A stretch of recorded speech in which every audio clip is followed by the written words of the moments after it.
Hello everyone, welcome to Arth NITI. I'm Shekhar Tomar. We are extremely glad to have Professor Arvind Panagariya with us today. Currently, he's a professor of economics at Columbia University. He's Padma Bhushan awardee, the first vice chairman of NITI Aayog, former chief economist at the Asian Development Bank, and an author of more than 15 books. We are very happy to have you here, Professor Arvind Panagariya. Welcome to Arth NITI. Glad to be with you, Shekhar. Thanks for having me. So, your research is mainly about international trade, trade policy, and growth issues. So, I'll go back a little bit in time because you have been one of the proponents of free trade since the earliest of times, at least in India, I would say. And so, I'll quote from one of the pieces you wrote in 2000 at the beginning of the millennia, and I'll quote. My millennial wish for India is to achieve double digit growth in the forthcoming decade. On the surface, the desirability of double digit growth as opposed to its feasibility seems obvious, yet the case for it is not uncontested. In India, where concerns related to poverty reign supreme, and many continue to see a conflict between growth and poverty reduction, even the desirability, and I put emphasis here, even the desirability of high growth rate is under constant attack. Why do you think there is such conflict between poverty alleviation and growth? And the second follow-up question is, since you wrote it first time in 2000, have things changed in India now? So, first, your second question. Yes, I think a lot of progress has happened. If I go even a little bit further back from 2000 to 1990s, for instance, growth was still seen as a kind of bad word. And not many people wanted to upfront kind of advocate growth. Because, in the Indian ethos, which has a very long history of socialism behind it, has always kind of seen this conflict somehow that, if you're centered on growth, it's going to only enrich those who are already rich and would do nothing for the poor. So, view of many has been that, well, if we are going to reduce poverty, we got to do redistribution. But you have to have something to redistribute. and this is the problem. Even our leaders back as far back as 1930s had recognized. So there was a National Committee on Planning, which the Congress Party had appointed in 1938. Actually, Subhash Chandra Bose was the president at the time of the Congress, and he appointed, and he then asked Pandit Nehru to chair that committee. And so that, Nehru writes in The Discovery of India in great detail about their discussions in this committee. And he says that, look, we always knew that our objective was to combat poverty, but we simply couldn't do that without raising the incomes, because the incomes were so low that trying to do redistribution would be simply amount to redistributing poverty. We needed to grow.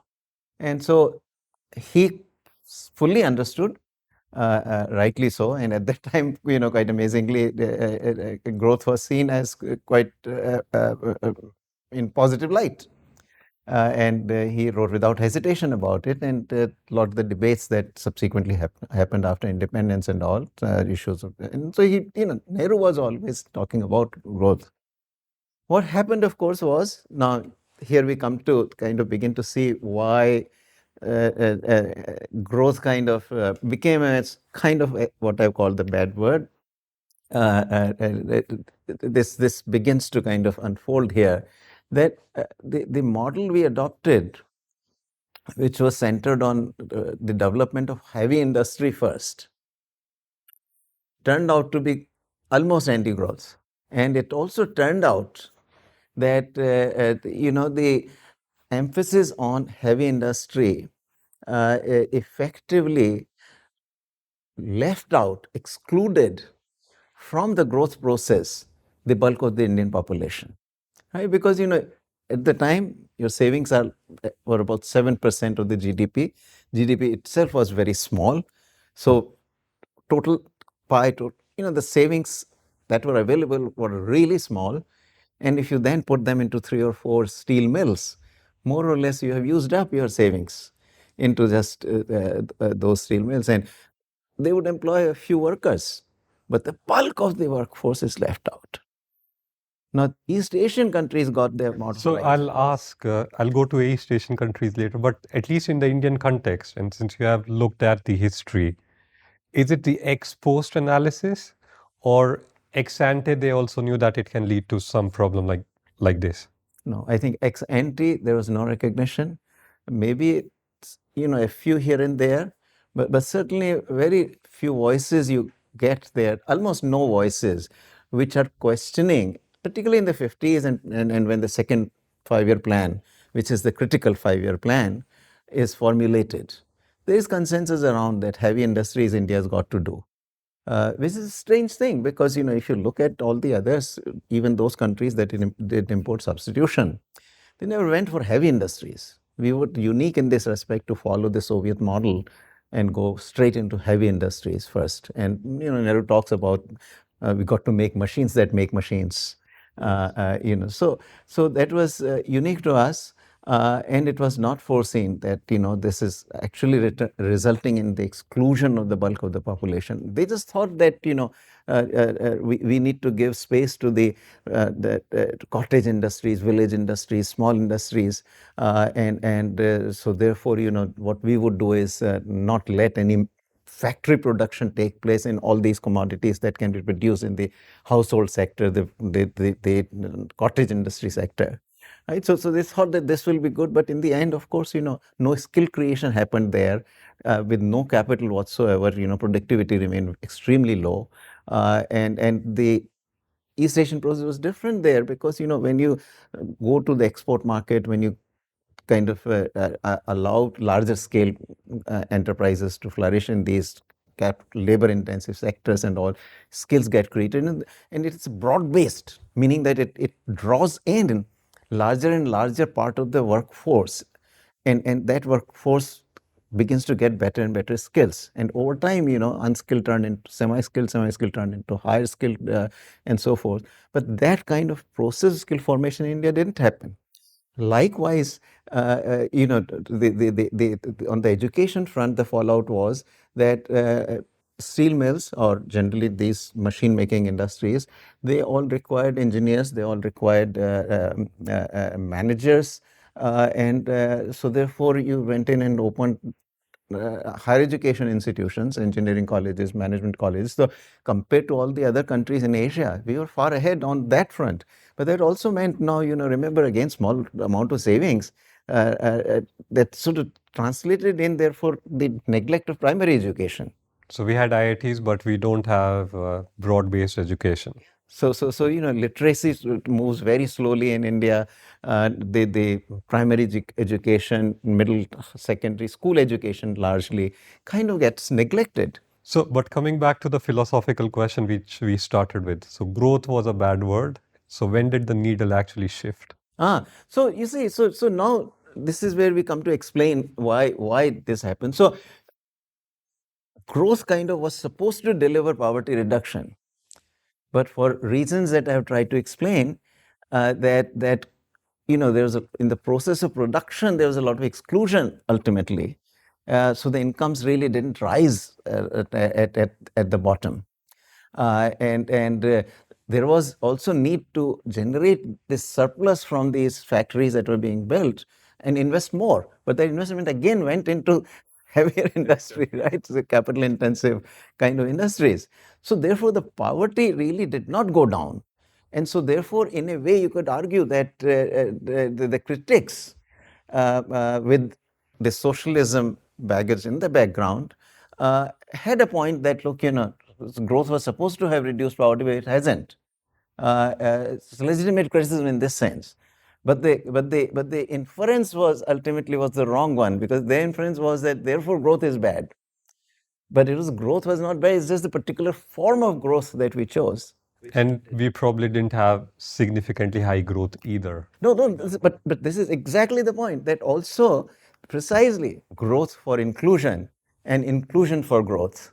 So growth for inclusion is how Nehru thought, right? But there is also inclusion for growth. And here we excluded this very large part of your workforce. And if you exclude, if you don't make effective use of the large workforce you got, your growth rate remains low. So we ended up with a low growth, 4%, as compared to the other countries, which, by early 60s or late 50s began to move to these export-oriented, labor-intensive industries. Inclusion happened automatically, actually, through the process of growth. Very good example of South Korea, that you look at 1960, almost 65% of the workforce is in agriculture. By 1990, only 18% of the workforce is left in agriculture. Industry and services grow rapidly, bring them into gainful employment. And this, mind you, so many workers are being absorbed into industry and services in South Korea during these 30 years. And yet, the real wages are rising at 9 to 10% because the productivity is rising rapidly. So they're absorbing. And so inclusion is happening automatically as a part of the growth process. But that inclusion is also leading to higher growths of 8, 9, 10%. Taiwan's a similar story. Singapore, a similar story. So that is where we lost out. And now we can, if you wish, can come to when things begin to change and how they begin to change. Things do start to change beginning 1990s when we have these big set of reforms. And you have done like extensive work, research looking at this question that how India changed after the 1991 reform. So we see, at least in the data, that India grew at a sustained level after these big set of reforms. At the same time, we also saw that there was poverty alleviation across all set of social groups. While the first question, which is on the growth acceleration in India, that has received enough attention. But I think it's the second part which still has not received enough attention, that how did 1991 reforms led to reduction in poverty? So maybe you can talk about your research on this topic. So good, wide-ranging questions. So so historically we can continue, and so some bit of recognition began to happen. You see, because when you see these countries for 2 decades, by when you come to about 1980, these East Asian countries have almost for 2 decades have grown so much rapidly, and per capita incomes are rising, and also questions did begin to be asked and all, but still there was no appetite for any radical change. I mean, the philosophy of socialism and still and government intervention and government being the agent of change, etc., that still ruled. But nevertheless, on the margin, they began to make some changes. So some bit of liberalization began to happen in the late 70s, continued through 1980s. We do see some kind of kick up in the growth rate, maybe about 1 percentage point in the 1980s. And then, of course, as you know, 1991, we had that balance of payments crisis. And that, of course, happened because 1980s, very large fiscal deficits were run, and a very substantial part of these deficits was financed by borrowing abroad, because even the government found it cheaper to borrow abroad rather than at home. But that, of course, began to put pressure on our balance of payments, because by 1990, almost 35% of the export earnings were being taken by this debt service. So it was very high debt service ratio by then. So while growth picked up, and as growth was picking up, of course, it was also increasing the demand for imports. Ultimately, you need raw materials, you need immediate inputs, capital goods, etc. And we were liberalizing, through open general licensing system. And so this set of, large fiscal deficits, borrowing abroad, not sufficient trade liberalization to generate enough export revenues, ultimately, and then, of course, the trigger was the U.S. invasion of Iraq at the time, which led to the oil price hike, and we practically kind of were left without foreign exchange. So that's where 91 happens, and around that period, just around that time, elections were happening. Rajiv Gandhi is assassinated, Congress wins, and lo and behold, you got the new Prime Minister, Narasimha Rao, and he turns out to be a very different kind of Congress leader. And so he was willing to open up, and the systematic opening. So now, of course, 91 is watershed because, reforms become systematic. It's no longer by stealth, and investment licensing goes away, import licensing goes away, except on the consumer goods imports. That took another decade. 2001, finally, consumer goods were also delicensed, the imports of consumer goods. So anyway, this happened, growth began to kick up, and we see, ultimately the decade of 2000s was very high growth decade for us. And that's where now we begin to see the impact on poverty big time. And so, obviously our measurement of poverty depends on what is your poverty line. But we, for quite a while, we had an official poverty line, and Planning Commission used to set that.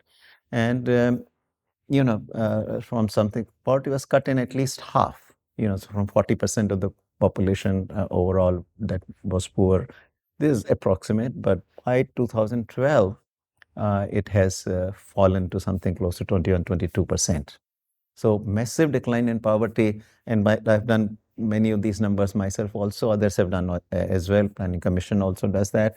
But you can look at the scheduled castes, you can look at scheduled tribes, you can look at Hindus, Muslims, Jains, Sikhs, because in the sample surveys we do, you can identify the castes and religion at least at some level.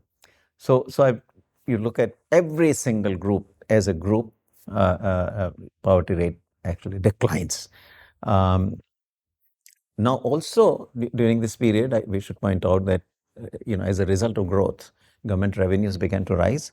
So the government could also begin to put in place social safety nets in a more systematic way. So one of the big ones, early big ones, was the NREGA, the National Rural Employment Guarantee Act scheme. So GDP goes up and you raise more taxes, and so redistribution also happens. And our growth process was also beginning to become at least somewhat more inclusive. It's still, I won't say we have become fully inclusive, but still, compared to what it was, and because now it all freed up, right? There was no licensing, there was no, gradually we also did away with small scale industries reservation. We also connected to the global marketplace, so we became more competitive. So all that helped. And so inclusion also happened through gainful employment, at least in comparative terms. And that also directly helped poverty, reduction in poverty. But at the same time, as you said, the fact that the government had more revenues now as the GDP began to increase, they could also do some social spending on a larger scale. So we have seen that, yeah, these reforms helped, but you're not perfectly happy with it. Based on your writings, and you mentioned that these reform-led reduction in poverty has not been as dramatic in India as seen in other places. And so again, I'll quote from one of your writings. We believe that at the heart of the slow pace of poverty alleviation in India has been the slow transformation of the primarily agrarian economy into a modern industrial one. So, what explains this weak performance of India that you have in your mind? What explains that, and why is it this transition from agriculture to manufacturing so important? Yeah. I think that's the heart of the matter for me as far as the full economic transformation is concerned. Now, what happened was, there's a lot of history that got built up. Initially, as I mentioned, heavy industry, and that emphasis somehow continued for quite a long time. And we really, separated that there is small scale industries, which were all labor intensive sectors: apparel, footwear, furniture, all the, kitchenware, anything that's labor intensive, light manufacturers mostly. They were all put on small scale industries reservation, right? So these would therefore have to be manufactured by very small firms. So that history got built up. And then all the big business houses, successful entrepreneurs, are sitting elsewhere. This is where all the capital intensive industries are. Or gradually in 1980s, you begin to also get into these skilled labor intensive industries, mainly the IT industry, right? So either it's skilled labor intensive or capital intensive. Now, for a country whose really productive resources, in fact, are predominantly labor, right? And capital is one of the scarce factors. If you go into these very highly capital intensive industries, this exclusion of the workforce continues.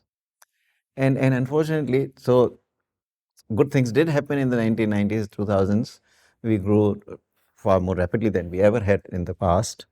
But the two differences were number one, our growth rate never kind of quite sustained at the level of 9-10%, which is what the countries of East Asia had been able to do, including China later on. From 1980 to 2010, China had grown steadily about 10% or so per year. So we never kind of really grew at that kind of pace because this exclusion from the growth process still remained to some degree. So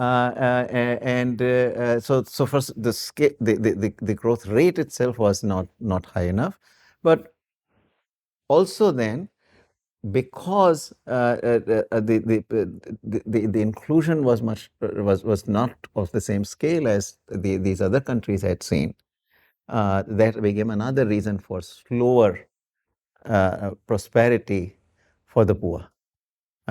So prosperity did come, but it was slower than in the other countries, and which is where the quote that you're reading out is coming from.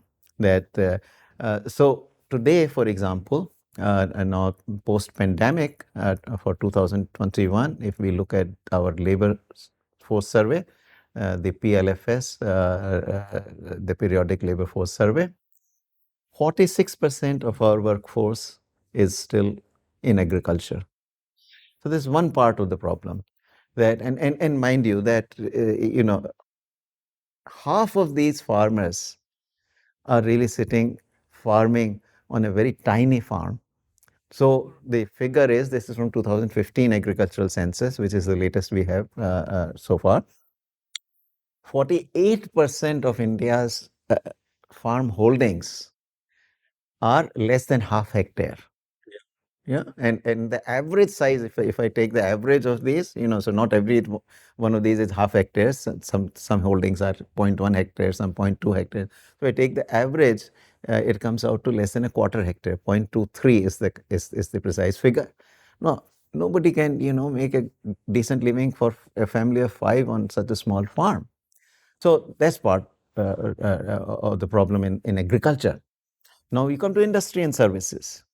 Now, because still this history has continued, and also we are slow to reform, right? In small scale industries, the reservation really did not go away till quite recently, all of it. But 2005, you can say most of it was gone. But still, 2005 is pretty late, right? 91, we started the reforms. So this is almost 14, 15 years later. And then labor law reforms, Prime Minister Modi has kind of passed the legislations, but still they have not been implemented. So we still, the laws, particularly this most important law, which is now called the Industrial Code, Code for Industrial Relations, that has not been implemented yet. So that still, continues to handicap the labor intensive industry. The outcome, what is the result of all this? The result of all this is that another 42-43% of the workforce is in enterprises that are employing less than 20 workers. So it's very small enterprises, low productivity. So, much of the workforce is whether you look at farming or you look at industry and services, is sitting in very low average productivity, low average labor productivity activities. So, if you have to compare it to the countries that you have studied so extensively, what would be the key difference? And then how long would it take, even if we do these broad set of reforms, to achieve those sustainable level of growth rates and maybe have more developed labor intensive sectors, at least for a few decades? Yes, I think, this is what we need. So the first step has to be, the implementation of the laws that have already been passed by the parliament. So that will help. Then, there are some key input markets where we have very serious problems. So, capital markets are still not too bad, although, that bias of our entrepreneurs also. So this is because entrepreneurs have also gotten hardwired.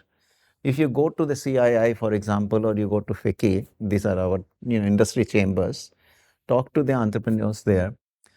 Everybody wants to do something, very the high tech stuff, steel, information technology, the automobiles, these heavy, fancy manufacturing.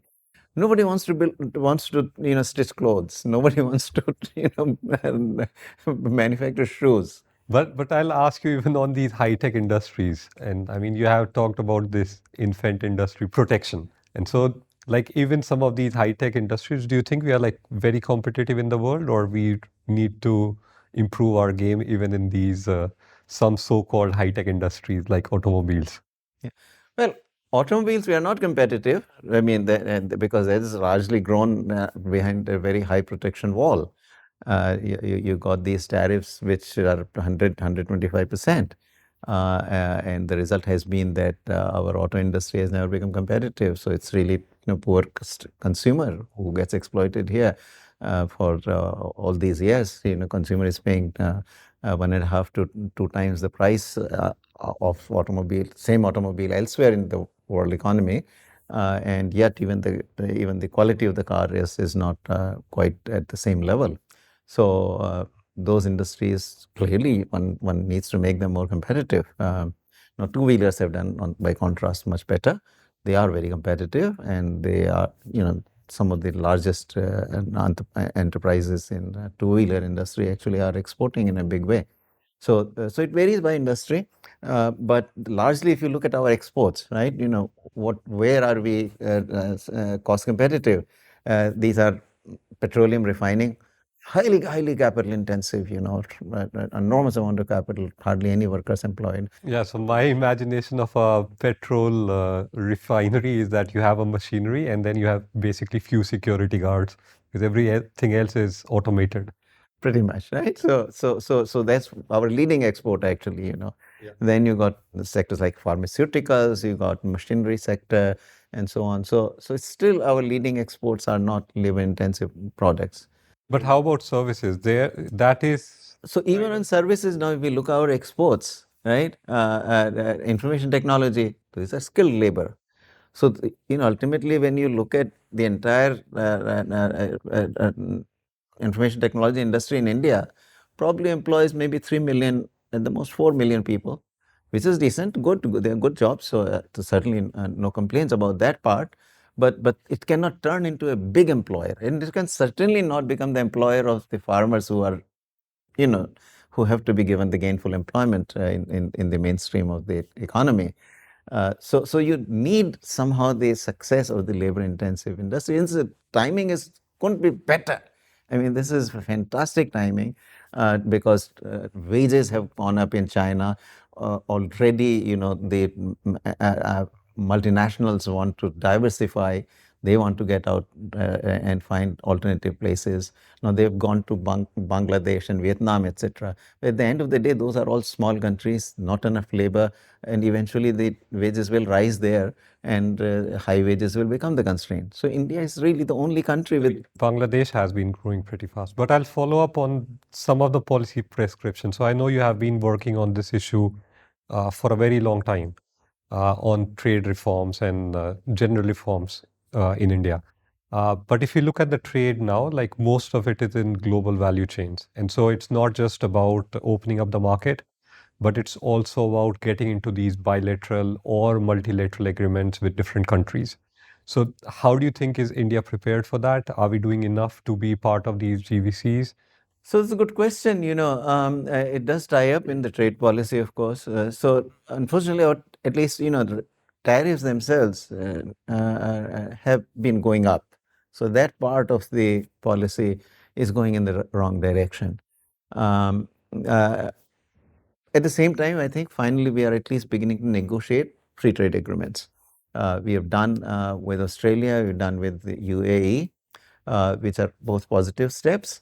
But of course, these are still relatively smaller entities. One with UK is under negotiation. But what we need really truly is an agreement with the European Union. We got to really get into freer trade with a large entity, and the only feasible one there that I see is the European Union. That's a large market, tons of sources of benefits for them. We are also a $3 trillion economy today. In another few years, we will be maybe 5 trillion. So we are a large economy. They will benefit from opening to us, and we will benefit from opening to them. So I think if we do that, at least that will begin to get us into these value chains, right? Because today there's no specialization by the entire product. I mean, my favorite example often is the iPhone. With this iPhone, also the products have become more complex these days. So iPhone has something like 1,600 different components, and these are manufactured by 200 different firms, which are located around in 43 different countries. So you can see that specialization now is not like anybody produces iPhones. No, they're producing some components of iPhones, and some country like China probably is assembling the final. It gets on all 1,600 components there and then assembles it. So specialization now is in components or in some particular activity associated with the product. Somebody is designing, somebody is innovating new models, etc. So that is how it is, and this is why the value chains are so important. So you really need these agreements. And you so therefore really need these agreements, because you see, as I give you the iPhone example, 43 different countries, these firms are spread around. If too many tariffs are there, then, as you cross multiple borders, on each border you are collecting these tariffs, and sometimes there is tariff on tariff, right? Because you have already paid tariff, but then it crosses the border again. You have to pay tariff on the full value inclusive of the tariff that you previously paid. So cost then begins to add up.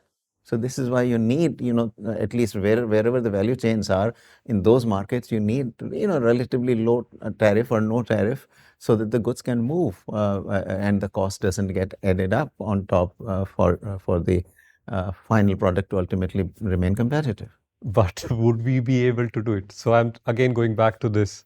You said it's really important to integrate with the European markets, but we had the chance to integrate ourselves with RCEP, which is the East Asian market, and you were a proponent in favor of joining the RCEP. In the end, India did not join it. Don't you think the same set of players who opposed joining the RCEP would again be blocking similar kind of deal with the European Union? And I guess it's the same set of people in the government right now who blocked this deal would make similar arguments for RCEP. So no, it's not just the government, it's also the industries. And to the extent that the industries that get impacted when you open to China as a part of RCEP versus the industries to which you open when you're working with European Union could be different. But that's one small point, which is one of difference. But now RCEP, of course, at the time we decided not to sign, I was very much for it. And I was disappointed at the time that we didn't sign it. But after that, we had the incidents happening in Galwan Valley in Ladakh. I think after that, I changed my mind also.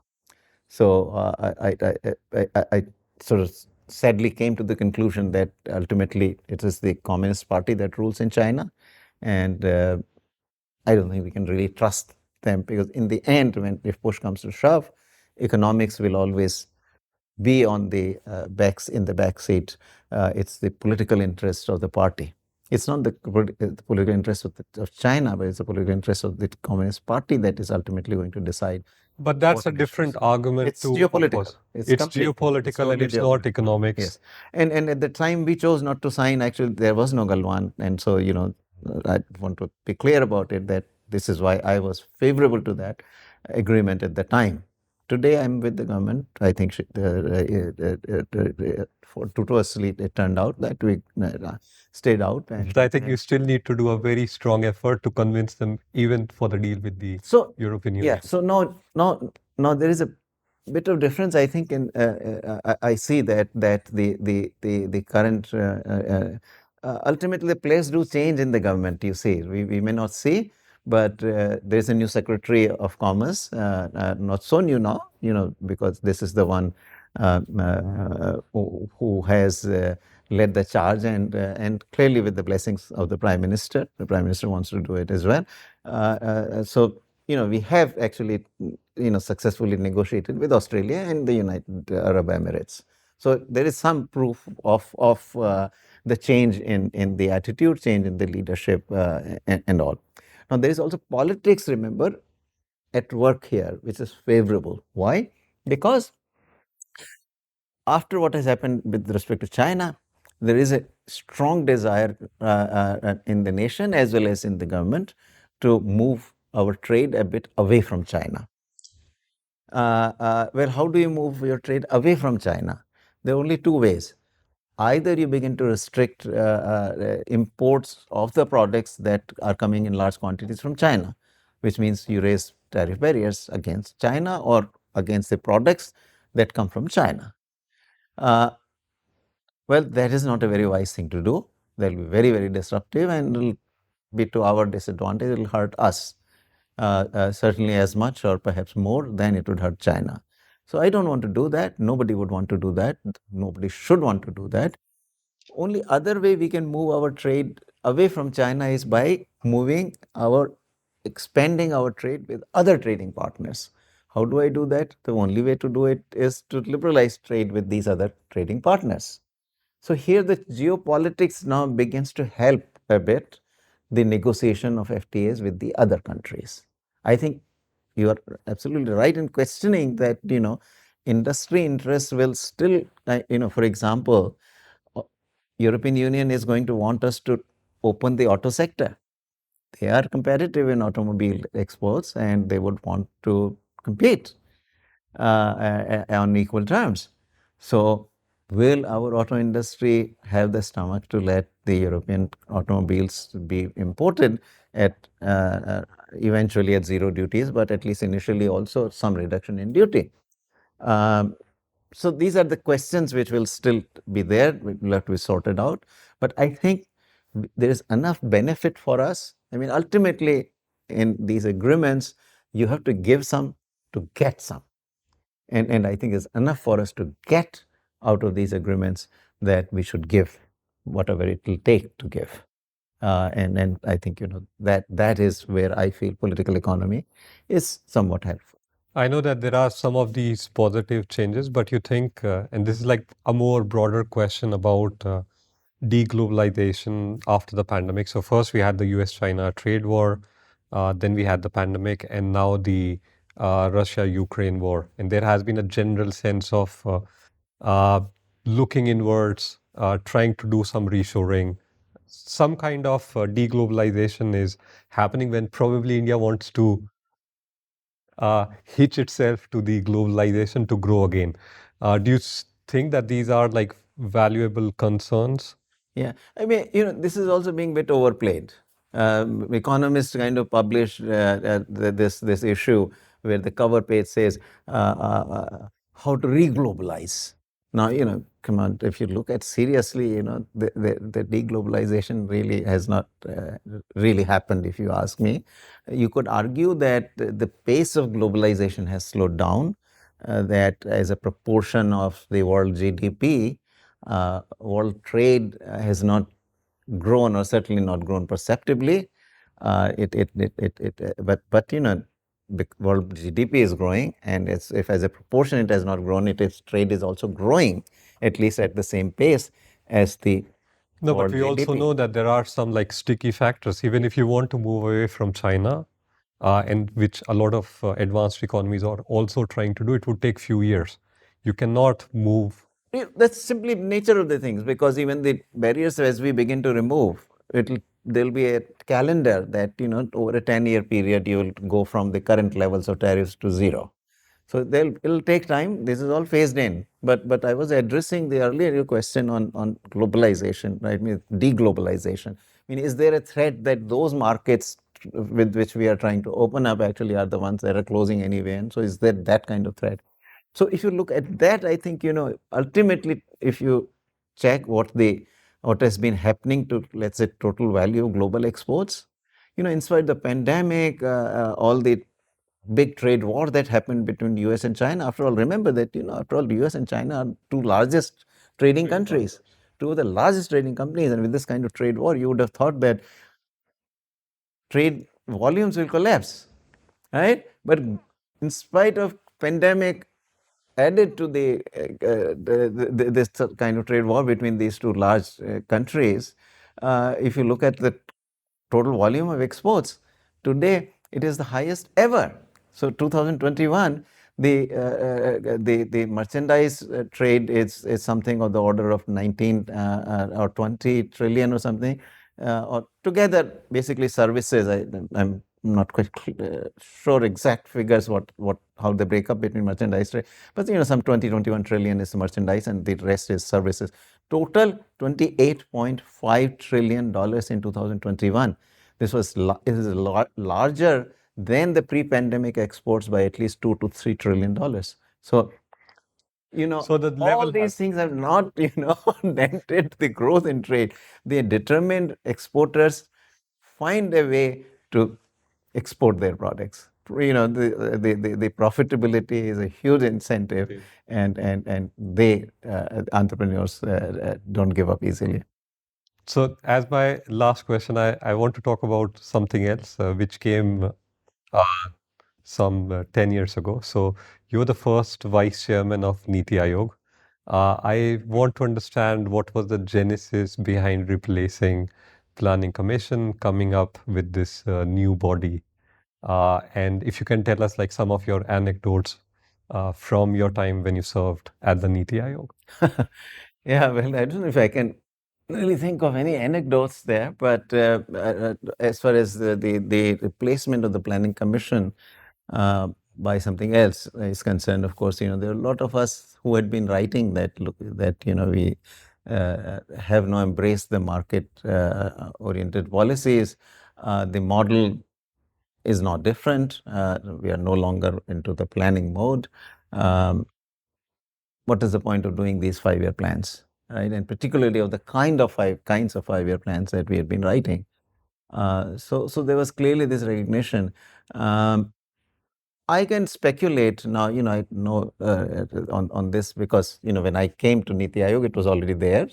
So I have no idea what was the motivation with the Prime Minister, but I can only speculate that this is no secret that as the state chief minister, Prime Minister, also then Chief Minister Modi, was never happy with the Planning Commission. In a way, he felt that the Planning Commission was not serving the interests of the states very well. So that's clearly was there in the background, and he probably also recognized at some level that now the new era has begun, but we have been just too slow. Even actually, when Prime Minister Manmohan Singh was ending his second term, he gave a speech actually at the Planning Commission, and he raised some questions that is it not the case that maybe we are still using instruments that were relevant to a different era. So one needs to think about it. So even he had raised the questions about it. So I think